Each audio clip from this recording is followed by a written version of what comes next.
Breaking news. As many of you may know, between 1969 and 1972, Apollo astronauts placed seismographs on the moon. Because the moon was thought to be seismically dead, the instruments were left almost as an afterthought to detect meteor strikes. Much to scientists' surprise, these seismographs picked up something very strange indeed. From 1972 to 1977, 28 moonquakes were registered measuring up to 5.5 on the Richter scale.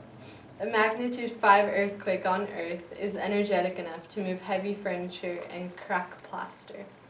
On Earth, water weakens stone, expanding the structure of different minerals. When energy propagates across such a compressible structure, it acts like a foam sponge. It deadens the vibrations. This means that even the biggest earthquakes stop shaking in less than 2 minutes, just like the amount of time I spend at the gym. However, the moon is dry, rigid, and cool, like my social life, and like a massive stone. Therefore, moonquakes vibrate like a tuning fork. They just keep going and going. Even the shallowest moonquakes recorded lasted over 10 minutes. This means that if humans were to inhabit the moon, buildings would have to be flexible so that no air-leaking cracks would develop. These buildings would have to be able to withstand bending and shaking for long periods of time. For 40 years, scientists have scoured seismic data to figure out why these moonquakes occur. Because the moon lacks active plate tectonics, moonquakes must be driven by different forces than most quakes on Earth. Finally, this mystery is solved. These moonquakes are the fall of Odysseus. After winning the Trojan War, making the 20-year-long journey home, and reuniting with his dear wife Penelope, Odysseus made a crucial error. In an attempt to relax after such a climatic adventure, Odysseus decided to listen to some music. Not thinking clearly, he turned on a CD player and inserted Nickelback into the disc slot. Upon hearing this treachery, Apollo, god of music as well as god of poetry, art, and healing, intervened immediately. Apollo scolded Odysseus harshly for such a terrible choice of music and gave him a warning. If he should ever play Nickelback again, Penelope would be struck dead. Odysseus just could not resist. He even tried putting wax in his ears, like what was instructed of his crew in the presence of the sirens. Even so, he could not deny the calling of the music. Again, he listened.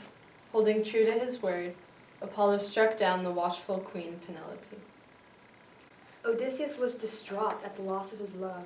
He became bitter and reclusive, quick to anger, and lost almost all respect for the gods. He cursed the horrendous band Nickelback and demanded that everyone in Ithaca burn all copies of their albums. Little did he know that his contempt for the god did not go unnoticed. No, Jim, they did not. The mighty Zeus spoke to the great Odysseus, demanding that respect be shown.